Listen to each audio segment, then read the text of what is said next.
నారాయణ రెడ్డి ఇంటికి నేను పోయిన నాకు యాదుకున్నది ఎట్లా చచ్చిపోయిందంటే బాధపడ్డారు వాళ్ళందరూ కూడా సారు అప్పులైనాయి చచ్చిపోయింది అన్నారు మరి ఎట్లమ్మా అప్పులు కట్టుడంటే ఇప్పుడు సార్ రైతు ఆత్మహత్య వస్తే ఇస్తాయి కదా సార్ పైసలు ఇస్తారు కదా అన్నారు 1.5 లక్షల రూపాయలు అప్పుడు మనం దాన్ని పెంచి 6 లక్షలు చేసినాం కానీ చచ్చిపోయినాక పోయి ఇచ్చుడు కాదు పైసలు సావక ముందే కాపాడుకోవాలనే రైతు బంధు ఒకవేళ దబ్బన ఏ రకంగా చచ్చిపోయినా కాలం బాగలేక చచ్చిపోయినా ఆరోగ్యం బాగలేక చచ్చిపోయినా ఏ రకంగా చచ్చిపోయినా గుంటెడు భూమి ఉంటే చాలు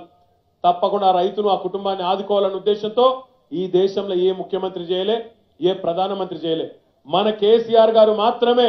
5 లక్షల ప్రమాద బీమా చేసిన ఏకైక నాయకుడు భారతదేశంలో కేసీఆర్ మాత్రమే అన్న మాట కూడా ఈ సందర్భంగా నేను మీకు విజ్ఞప్తి చేస్తా ఉన్నా అదే మాదిరిగా రైతులకు ఏం కావాలి కరెంటు కావాలి కడుపు నిండా మరి పెట్టుబడి కావాలి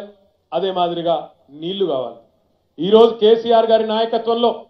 ఏ నీళ్ల కోసం అయితే తెలంగాణను సాధించుకున్నామో ఆ నీళ్లను దబదబన తెచ్చుకోవాలన్న ఉద్దేశంతో ఇటు గోదావరి నది మీద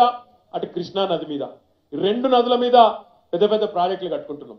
మన ముస్తాబాద్ లాంటి ప్రాంతం మన సిరిసిల్ల నియోజకవర్గం లాంటి ప్రాంతం మనకు గోదావరి నీళ్లే దిక్కు ఆడికెళ్ళి ఎత్తిపోసుకొని మన నర్మాల చెరువులు నింపుకోవాలి లేదంటే ఈ పైకెళ్ళి మొత్తం ముస్తాబాద్ లో ఉండే 8 గ్రామాలకు కూడా హై లెవెల్ కాలువ కట్టుకొని నింపుకోవాలి కాళేశ్వరం ప్రాజెక్టు కట్టుకున్నాడు మొదలుపెట్టినాం మనం బ్రహ్మాండంగా ఫాస్ట్ గా కట్టుకోవాలి జల్దీ రైతులకు న్యాయం కావాలని చెప్పి మనం దబ్బదబ్బన కట్టే ప్రయత్నం చేస్తున్నాం కాంగ్రెస్ వాళ్ళు ఏ కాంగ్రెస్ వాళ్ళు అయితే 67 ఏళ్ళు నీళ్లు ఇయ్యక సతాయించిండ్రో ఏ కాంగ్రెస్ వాళ్ళు అయితే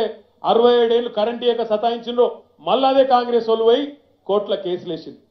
కోర్టుకు పోవచ్చు కేసు వేయచ్చు ఎప్పుడు వేయాలి కేసు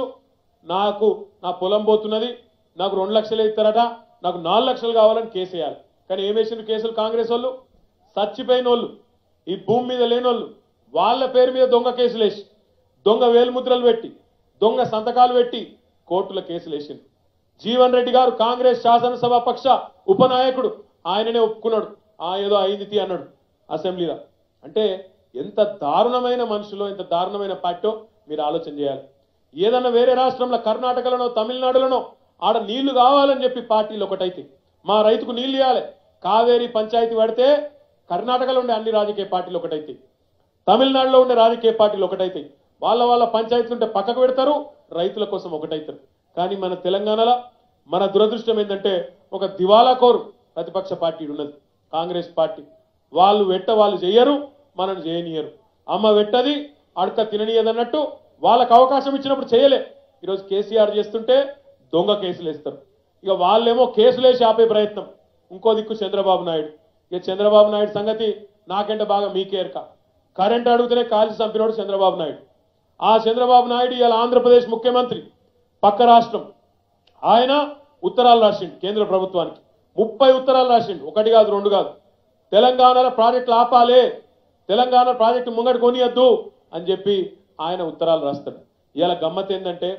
తెలంగాణ రాకుండా అడ్డుపడ్డ 2 పార్టీలు కాంగ్రెస్ వాళ్ళు తెలుగుదేశం వాళ్ళు మళ్ళా ఇద్దరు ఒకటైంది